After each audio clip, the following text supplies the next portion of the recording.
तो अस्सलाम वालेकुम जी, welcome back to another vlog. हम पहुंच चुके हैं सीधा खान की और इफ्तारी के फ़ौरन बाद हमारा काम स्टार्ट हो चुका है। अभी हमने बाट साहब को बुला लिया है और ये क्लच का पैडल फिट करेंगे।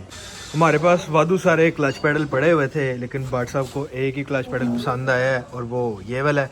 और अब बाट साहब इसकी फ़िटिंग स्टार्ट कर रहे हैं। 10 काबली क्लच सिलेंडर हमने मंगवा लिया था और ये भी हमारा आज फिट हो जाएगा। और अब मुझे भी फील आ रही है कि यार मेरी गाड़ी में भी ये वाला शिफ्टर होना चाहिए। इस शिफ्टर का फ़ायदा ये है कि यार इससे मिस शिफ्ट कम से कम होता है और गियर बड़ी आसानी से लगते हैं। अब सेम एक ऐसा ही शिफ्टर मेरे दोस्त हाजी अमीज़ के पास पड़ा हुआ है। अब उससे हम रिक्वेस्ट करेंगे कि वो हमें बिलेट वाला शिफ्टर ला दे, क्योंकि अगर हमने ब्रांड न्यू मंगवाने की कोशिश की तो एक तो हमें महंगा बहुत पड़ेगा और दूसरा उसे आते आते 3 महीने लग जाएंगे। क्लच सिलेंडर फिट होना है हमारा बाहर बिल्कुल एग्जैक्ट इस जगह पे, और हमने सारे सुराख बंद कर दिए थे। तो अब नया सुराख करने के लिए हमें इस साइज़ का होलसेलर चाहिए, जो कि अभी हम जा रहे हैं हाजी अमीज़ के साथ लेने। सुराख करने के लिए होलसो हमने चुक लिया है। अब हम सीधा पहुँचते हैं खान के। बाट साहब ने फाइनली हमारे क्लच का पैडल फिट कर दिया है और कितनी सफाई से फिट किया है ये भी आप चेक कर सकते हो। हमारे होदे में हुए हैं 2 सुराख क्लच का पैडल फिट करने के लिए, और सुराख से मुझे ये डर लग रहा था कि यार कहीं पेंट ना ख़राब हो जाए। तो मैं आपको दिखाता हूँ पेंट ख़राब हुआ है या नहीं। क्लच पैडल फिट होने के बाद आप होदे की कंडीशन देख सकते हो। यहाँ पे भी एक सुराख हुआ है, यहाँ पे भी एक सुराख हुआ है और 2 बोल्ट लगे हैं क्लच पैडल फिट करने के लिए, और पेंट कहीं से भी ख़राब नहीं हुआ। अब पीछे रह गया हमारा रेस का पैडल फिट करने के लिए बाट साहब ने फिटिंग इसकी चेक की है, लेकिन रेस का पैडल नीचे ज़मीन के साथ जाके लग रहा था। तो बाट साहब ने कहा कि यार ये चीज़ ठीक नहीं है। उसके पीछे वो बनाएंगे लोहे की 16 गेज में मोटी सी डब्बी, वो जब इसको जाके लगेगी उसके ऊपर हमारा रेस पैडल फिट होगा, ताकि वो जाके नीचे हमारी बॉडी के साथ टच ना करे और फुल मेंटल तरीके से काम कर सके। रेस का ये वाला पैडल हम इसको फिट करेंगे, और ये इसकी तरह यहाँ तो थोड़ी हैंकी पैंकी थी, वो बाट साहब ने क्लियर कर दी और अब साफ़ सुथरा हो गया ये। और अब इसको फिट करने के लिए जिस डब्बी की ज़रूरत थी उसके लिए बाट साहब ने ये 16 गेज में 2 पीस काट लिए हैं, 2 पीस और कटेंगे। तो बाट साहब ये आप फिट कैसे करना है? ये रसी भाई ये इस तरह करके ये दे रहे हैं, ये डब्बी पीस काट रहा है। ठीक है, ये डब्बी इसकी तैयार होगी, ये बोल्टों पे भी, ये भी डब्बी बोल्टों पे लगेगी। ठीक है, उसके ऊपर ही पैडल जो लगेगा वो भी बोल्टों के ऊपर ही लगेगा, यानी कि वेल्ड वुल्ड का कोई खाता नहीं होगा, ये बोल्टों पे ही सारा सिस्टम होगा। लो जी माशाल्लाह, आप चेक कर सकते हो कि K24 के अंदर हाजी की कल्टस फिट हो चुकी है। और आप इसकी फिटिंग चेक करवाऊँ तो चेक करो भाई, कोई ज़्यादा मेहनत करने की गेम नहीं है। इसको यहाँ से थोड़ा सा ठप करना है और इस साइड से भी थोड़ा सा ठप करना है। इसको ज़्यादा खोलने की ज़रूरत नहीं है। और आप चेक कर सकते हो कितना मेंटल सीन। इंजन की रोड क्लियरेंस भी आप चेक कर सकते हो कि चैम्बर इसका कितना ऊपर है, तो इसे जंप वगैरह से भी कोई मसला नहीं होने वाला। तो कल यार क्लच और ब्रेक का पैडल हमारा फिट हो चुका था, रेस का पैडल रहता था। तो बाट साहब ने रेस का पैडल फुल तैयार कर दिया था और आज हमने इसको इलेक्ट्रिक वेल्ड करा के फिट करा लिया है। और अब हमारी जो पैडल शेडल की फिटिंग थी वो सारी कंप्लीट हो चुकी। अब हमने इसको फिट करना है इसका क्लच सिलेंडर, और क्लच सिलेंडर की जगह हमें फ़िलहाल फाइनल नहीं की, क्योंकि क्लच सिलेंडर हम अंदर लगाना चाह रहे थे। और लेकिन अब तीनों पैडल फिट होने के बाद हमने सोचा है क्लच सिलेंडर इसका बाहर लगाना चाहिए। और क्लच सिलेंडर बाहर लगाने के लिए हमें इंजन की डिस्प्लेसमेंट चेक करनी पड़ेगी कि इंजन कहीं क्लच सिलेंडर के साथ जाके लगेगा तो नहीं, क्योंकि हमने जब इंजन की फ़िटिंग की थी तब हमने क्लच सिलेंडर को मद्देनज़र नहीं लिखा था, क्योंकि हमें यही था कि हमने क्लच सिलेंडर अंदर लगाना है। लेकिन अगर हम क्लच सिलेंडर को इधर या थोड़ा सा इधर करके लगाते हैं तो फिर थोड़ा सा शायद मसला आ सकता है। तो अभी यही है कि अब होने लगा थोड़ी देर तक अफ्तारी का टाइम। जैसे ही अफ्तारी कंप्लीट होती है, नमाज पढ़ के उसके बाद इस पे वर्किंग स्टार्ट करते हैं। हम दोबारा से पहुंच चुके हैं भाई आसिम की शॉप पे, और हमने आज बनवाना है 2 की बैक स्क्रीन के लिए बड़ा सा B सीरीज़ ओनली वाला स्टिकर, जो कि हमने पहले फाइनल कर लिया हुआ था। उसकी ट्रेसिंग वगैरह आसिम ने कर ली है और रैप भी मंगवा लिया है, पर्ल वाइट वाला जो रिफ्लेक्टर होता है। अब हमने इसका करना है कंप्यूटर ऑन। कंप्यूटर भी भाई ने ऑन किया हुआ है। अभी वो गया है नंबर प्लेट्स की साइजिंग लेने किसी गाड़ी की, तो जैसे ही वो आता है तो हम अपना स्टिकर निकलवाते हैं इससे और जाके 2 की बैक स्क्रीन पे लगाते हैं। अब सबसे पहले आसिम 2 की बैक स्क्रीन टेंटन कर रहा है, और जैसे ये साफ़ होगी इसके ऊपर हम मारेंगे बेजन ग्लास क्लीनर, और उसके बाद हम स्टिकर पेस्ट करेंगे।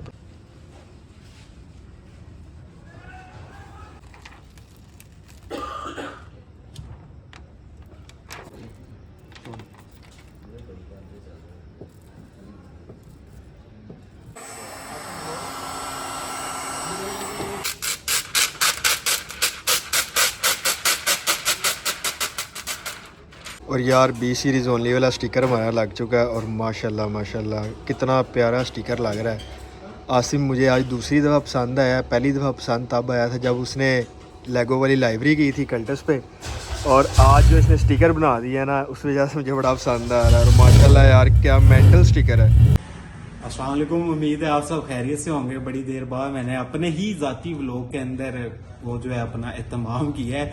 उसकी वजह यह है कि जिस तरह वासिफ आपने देखा अपनी गाड़ी के लिए वो स्टिकर बनवा रहा था, यहाँ पे हाजी की EF आई थी। मैंने कहा भाईजान इस खूबसूरत सी गाड़ी का आपको गेड़ा करवाया जाए अपने अंदाज में खूबसूरत सा करके। वैसे भाईजान बड़े अरसे बाद ये गाड़ी निकली है, क्योंकि इसका ज़ाहिर इंजन स्वैप हो रहा था। इसमें K24 डाला गया, पहले इसमें B18 था, वो एक EK में डाल दिया गया और इसमें हमने K24 डाल दिया। और आज ये पहली दफा गाड़ी ट्रैक पर जा रही है। इससे पहले ये गाड़ी ट्रैक पर जा चुकी है, मगर वो गाड़ी वकास भाई ने चलाई थी, हाजी ने नहीं चलाई थी। आज इस गाड़ी को हाजी चलाएगा। इसके आप लोगों को मांडे शांडे भी देखने को मिलेंगे, बकाया आपको इसका छोटा सा रिव्यू भी देते हैं। सबसे पहले ये है EF हैच, और ये लाला जी ने खुद तैयार की थी। उसके बाद ये बिक के चली गई थी इस्लामाबाद, और इस्लामाबाद से ले ली थी हाजी अमीज ने। तब इसके अंदर B18 था, अब हाजी ने इसमें K24 स्वैप कर दी है। एज यूजुअल गाड़ी हाजी साहब ने की हुई है ब्लैक। हाजी की हर गाड़ी का जो स्कोप है ना, वो एट दी एंड पे जाके ना वो ब्लैक ही है। अब आ जाते हैं गाड़ी के इंटीरियर पे। सबसे भाईजान अच्छी और खूबसूरत बात, ये पावर विंडोज वाली गाड़ी है। और हाजी का ये वो वाली गाड़ी है जो हमें ग्रुप में सबसे ज़्यादा पसंद है, और ये सबसे ज़्यादा नहायत खूबसूरत किस्म की गाड़ी है। इसका भाईजान आप शिफ्टर चेक करें, इधर आप रिकारो की बकेट सीट्स चेक करें, बैक पे भी सीट्स हैं भाईजान, क्योंकि हाजी जो है ना अक्सर टू डोर गाड़ी को ना पीछे फट्टा लगवा के ना चैप्टर क्लोज कर देता है, मगर इसके पीछे भी सीट्स हैं। ये रिकारो की सीट्स हैं और नीट एंड क्लीन किस्म की गाड़ी है, ये बहुत खूबसूरत है। अब आपको मैं इसका तरह ना इंजन वे भी दिखा दूँ। अब आ जाए जी इसके खूबसूरत से इंजन बे के अंदर। इसमें K24 और भाईजान इसमें आप देख सकते हैं हैशबोर्ड के मोड्स डले हुए हैं लेवल किस्म के करके, बकाया और भी इसमें छोटा मोटा सामान डला हुआ है। वैसे ये स्टॉक है, और गियर जो है इसका भाईजान वो शॉर्ट रेशो है। जो लुक K24 की होती है ना इंजन बे के अंदर, उससे ऊपर कुछ भी नहीं होता। इस पे खूबसूरत से RPA1 डले हुए हैं, वो भी 17 इंच के अंदर। गाड़ी का हुड हुआ है कार्बन फाइबर रैप। भाईजान सबसे बड़ी बात, ये गाड़ी सनरूफ वाली है। अब आ जाते हैं गाड़ी की बैक पे। इन गाड़ियों का सबसे ज्यादा शशका यही है कि भाईजान ये बैक से भी इस टाइम फुल स्टॉक है, मगर स्टॉक कंडीशन के अंदर ये JDM होने की वजह से बहुत ही खूबसूरत किस्म की लुक दे रही है। इसे कुछ करने की जरूरत ही नहीं है। Welcome back to day 2। हम फिर से पहुंच चुके हैं खान क्रू, और भट्ट साहब क्लच सिलेंडर की फिटिंग बनाने में मसरूफ़ है। जहां पे हमने क्लच पैडल लगाया था, भट्ट साहब वहीं पे सुराख को बड़ा कर रहे हैं, और वहीं पे हम इसका क्लच सिलेंडर भी लगाने की कोशिश करेंगे।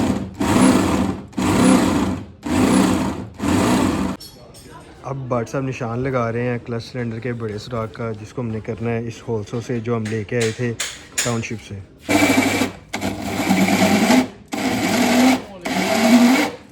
तो आखिरकार वही हुआ जिस चीज़ का डर था हमारा, होते का पेंट ख़राब हो चुका है। उसकी एक वजह है कि जो पहले हम इसको क्लच सिलेंडर लगा रहे थे, वो क्लच सिलेंडर हमें इजीली मिल नहीं सकता। अगर वो कभी ख़राब होता तो हमें दोबारा नहीं मिलना था, इसलिए हमने इसको IKEA क्लच सिलेंडर फिट करने की कोशिश की। इसकी और उसकी फ़िटिंग में ज़मीन आसमान का फ़र्क आ रहा था, जिसकी वजह से हमें इस सारी बॉडी इसकी यहाँ से बाहर निकालनी पड़ी है, और इसको अच्छी सी फिटिंग इसकी बनानी पड़ी है। और उस चक्कर में सारा होदे का हमारा पेंट ख़राब हो चुका है। हमारा होदा जितना ही प्यारा लग रहा था, अब उतना ही मुझे मनहूस लग रहा है। जब तक ये चीज़ पेंट नहीं होगी, मेरे दिमाग में यही सारा चीज़ घूमती रहनी है। और ये है कि अभी उस्ताद तारिक हमारी गाड़ी का अंदर से काम शुरू कर चुके हैं, वो भी मैं आपको चेक करवाता हूँ। सबसे पहले उस्ताद तारिक ने आगे से सारी गाड़ी को कर दिया टेन साफ़ सुथरा कर दिया। अब उसकी कर रहे हैं रेगमार से मंजाई। सारा जितना भी सरफेस रस्ट है सबसे पहले वो ख़त्म करेंगे। उसके बाद जो भी वेल्डिंग के निशान है उनके ऊपर फाइबर पुटीन हल्की हल्की लगाएंगे, और उसके बाद यहाँ से लेके यहाँ तक इसको लगा देंगे एम्ब्रिक। तारिक भाई ने पुटीने शुटीने लगा दी हैं। अब इन पुटीनों की होगी मंजाई, और उसके बाद इसको लग जाएगी ऑटो शेड। अभी आसिम के पास सेक्सी टैक्सी भी आई है अदील हुलुलु की, आप सबको पता ही होगा 2cc वाली। और ये है कि अभी यार इसकी बड़े माड़े हालात हैं, हर जगह पे ना पेंट ख़राब हुआ है। और ये आप चेक करो कि नीचे से पेंट ही ब्लैक हो गया हुआ है। तो इसको पता लगा हुआ था बड़ी देर से, और अदील साहब इसे डिटेल करा नहीं रहे थे। तो अब ये आ गई आसिम को डिटेलिंग के लिए। आप ये चेक कर सकते हो फ़र्क, यहाँ पे कंपाउंड होगी, और यहाँ पे आप चेक कर सकते हो कि ये सारा पेंट काला है, और यहाँ पे शाइन वापस आ गई है। तो अभी इसके ऊपर 2 दिन तकरीबन आसिम के लगेंगे। 2 दिन बाद आपको मैं ना इसका फाइनल रिज़ल्ट दिखाऊंगा क्या निकलता है। अभी सिर्फ आप डिफरेंस देख सकते हो कि यार कितना ज़्यादा आ गया। ये साइड अभी होनी है और ये हो चुकी है। और अभी हम जा रहे हैं टाउनशिप, जहाँ पे आसिम की खड़ी है शराड, वो भी मैं आपको जाके दिखाता हूँ। आसिम काफ़ी देर से उस पर काम कर रहा है, लेकिन ये है कि अभी तक गाड़ी कंप्लीट नहीं हो सकी। तो वहाँ पे चलते हैं, उसकी शराड का रिव्यू भी आपको कराता हूँ। और ये भी दिखाता हूँ क्या क्या उसका काम हो गया और क्या क्या रह गया। तो हम पहुंच चुके हैं आसिम की शराड़ के पास। अब आसिम से लेते हैं इसकी सारी डिटेल। अच्छा तो आसिम साहब ये कौन सा मॉडल है, सबसे पहले तो ये बताओ। तो जी ये है डाई हार्ट्स शराड 1986 मॉडल है ये, और ये टर्बो पैकेज है। जो डीजल में टर्बो आती थी ना, ये टर्बो पैकेज है, लेकिन फ़िलहाल इसमें इसका अपना शराड का पेट्रोल इंजन है 1000 सीसी। ठीक है। और तू बता रहा था कि ये गाड़ी तेरे पास तकरीबन को 3-4 साल से खड़ी हुई थी, तो तूने बाद में सोचा कि चेंज इसको ज़रा मेंटल कर लें। ये मैंने तो सारी स्टोरी बताई हुई है। गाड़ी मेरे पास काफ़ी टाइम से थी, तो बस अपने स्टूडियो के कामों में बस मैं मसरूफ़ रहता था, तो इसकी तरफ कभी हमने ध्यान ही नहीं दिया। तो अब मैंने जाके इस गाड़ी को निकाला है। मैंने कहा चलो इसके ऊपर कोई प्रोजेक्ट करते हैं, कोई इंजन डालते हैं। जैसा कि आप सबको पता है कि हमारे सारे बॉयज़ अपना कोई ना कोई पीपा तैयार कर रहे हैं, तो हमने कहा कि हम भी अपना एक पीपा निकालते हैं, उसको मार्केट में इंट्रोड्यूस कराते हैं। तो आसिम साहब आपकी गाड़ी का कितना डेंटिंग का काम हो गया और कितना रह गया? यार इस गाड़ी के डेंटिंग ऐसा है कि इसको तकरीबन मेरे ख्याल से ना 20 दिन हो गए हैं ठीक है वर्कशॉप आए हुए हैं। तो 20 दिनों में इसके फेंडर्स दोनों मैं नए लेके आया था, ठीक है, काबली बिलालगंज से। ठीक है। और इसके चारों दरवाज़ों की शील्डें आई थी, चारों नई। और उसके बाद इसके नीचे वाले जो पैनल्स थे, ठीक है, 16 गेज में मैंने खुद बनवाए हैं। ठीक हो गया। इसके अलावा इसके फ्लोर्स हैं, फ्लोर्स मैंने 16 गेज में बनवाए हैं। ठीक है। और इसकी जो नीचे वाली गुलाइयाँ अंदर वाली साइड पे जो लगती हैं, ठीक है, ये मैंने 20 गेज में बनवाई हैं। और इसके साथ साथ इसका बहुत सारा सामान है जो मैंने नया ही बनवाया, क्योंकि हम कर रहे थे एक अच्छा प्रोजेक्ट हाँ। जिसमें आगे जाके हम इसको इंजन भी कोई अच्छा स्वाइप करें इसमें। तो इसलिए मैं चाह रहा था कि गाड़ी हम मजबूत से मजबूत और बिल्कुल उसका क्या नाम है, ये रस्ट प्रूफ होनी चाहिए, इसमें जंग कहीं पे नहीं हो और ये बिल्कुल ओके हो। ये गाड़ी तकरीबन को 3-4 साल पहले मैंने आसिम के घर देखी थी और फुल जंगो जंग लाइफस्टाइल एंजॉय कर रही थी गाड़ी। लेकिन ये है कि अब आसिम ने इसका सारा सामान डाल दिया नया, जंग हो गया। ओके भाई 80% गाड़ी का डेंटिंग का काम हो गया, 20% इसका रह गया। डिग्गी का भी जितना भी पीसीस गला हुआ था वो भी सारा इसका नया डाल गया। अब इसका ये वाला एक फेंडर रह गया, इस साइड का एक पैनल रह गया, बैक साइड का फ्रेश रहता है अभी। और उसके बाद हमने गाड़ी दे देनी है फाइनली पेंटर को, और फिर पेंटर भैया देखते हैं कि इस पे कितना टाइम लगाते हैं। भाई 20 दिन तो हो गए आपको गाड़ी दिए हुए, अब कितने दिन और इसका काम होना है डेंटिंग का? इंशाल्लाह जहाँ तक अभी डेंटर किया है कि ये 3 से 4 दिन बोल रहे हैं हम, और आपको पता है कि डेंटर कभी भी अपनी ज़ुबान पे पक्के नहीं उतरते। तो ये कोई 20 दिन का अगर अभी टाइम गुजर गया तो एक हफ़्ता आप मज़ीद लगा लें कि एक हफ़्ते बाद यहाँ से गाड़ी फ्री होगी। गाड़ी शाड़ी हमने देख ली, अब निकलते सीधा खान क्रिव और जाके देखते हैं कि ट्यूटोरियल का कितना काम हो गया। हम वापस पहुंच चुके हैं खान क्रिव, और इधर उस्ताद तारिक ने हमारी गाड़ी के फर्शों कर दिया फुल मेंटल। फायर वॉल तक आप चेक कर सकते हो, सारी वेदर शील्ड लगा दी है और नीचे भी सारी वेदर शील्ड लगा दी है, और बड़ा टेंटन और मेंटल काम हो गया। अब गाड़ी को पूरी ज़िंदगी जंग नहीं लग सकता। अब ये क्लच सिलेंडर वाला जो दुख है तारिक भाई ने हमारा थोड़ा सा कम कर दिया है। अब मुझे यही था कि तारिक भाई ने जो अंदर वेदर शील्ड लगा दी है, काम उनका ख़त्म हो गया है और बाकी काम होगा कल। लेकिन तारिक भाई ने ये कहा कि यार आप टेंशन ना लो, आपका दुख मैं समझता हूँ, हमने इसको शुरू करना है आज ही और इंशाल्लाह कल हम इस चीज़ को भी ख़त्म कर देंगे। अब हम खुलवा रहे हैं इसका क्लच सिलेंडर खोलते हैं, उसके बाद यहाँ का भी काम स्टार्ट करते हैं। क्लच सिलेंडर हमारा खुल गया और इतना हिस्सा है जो कि हमारे यहाँ ख़राब हो गया होते का। उस्ताद तारिक इसको लगाएंगे पुटीने शटीने, फिर इसकी करेंगे मंजाई और इसको लगाएंगे पेंट, और इंशाल्लाह कह तो रहे हैं कि आज ही इसको पेंट लगा देंगे। लेकिन अगर खुदा ना खासा आज नहीं भी लगता तो इंशाल्लाह कल तो लाजमी लग जाएगा और परसों से फिर इंजन की फिटिंग स्टार्ट होगी। तारिक भाई ने हमारा दुख समझते हुए पुटीनों शटीनों वाला काम शुरू कर दिया है। जैसे इसे लगेगी पुटीन, थोड़ा सा टाइम देंगे सूखने का, उसके बाद इसकी करेंगे मंजाई शुरू। जितना भी पुटीन वाला काम था उस्ताद तारिक ने वो कंप्लीट कर दिया है। पुटीने शटीने इसको लग गई हैं, अब इसको हम देंगे सूखने का टाइम। जैसे ये सूखेगी उसके बाद हम इसकी मंजाई शुरू करेंगे। और यहाँ पे अदील की गाड़ी भी भाई फाइनल टचेस पे है, कंपाउंड पॉलिश गाड़ी को कम्प्लीट हो चुकी है। गाड़ी की लुक आप देख सकते हो और शाइन आप बॉडी में देख सकते हो कितनी मेंटल हो गई है, और माशाल्लाह से गाड़ी अब बहुत खूबसूरत लग रही है। अब ये है कि यार जहाँ पे पेंट में नुक्स है वो तो क्लियर ज़ाहिर सी बात है बंदा नहीं कर सकता, लेकिन ये है कि डिटेल के बाद गाड़ी बहुत ज़्यादा खूबसूरत लग रही है। रिम टायर्स भी चेक करो ज़रा, फुल नीट एंड क्लीन।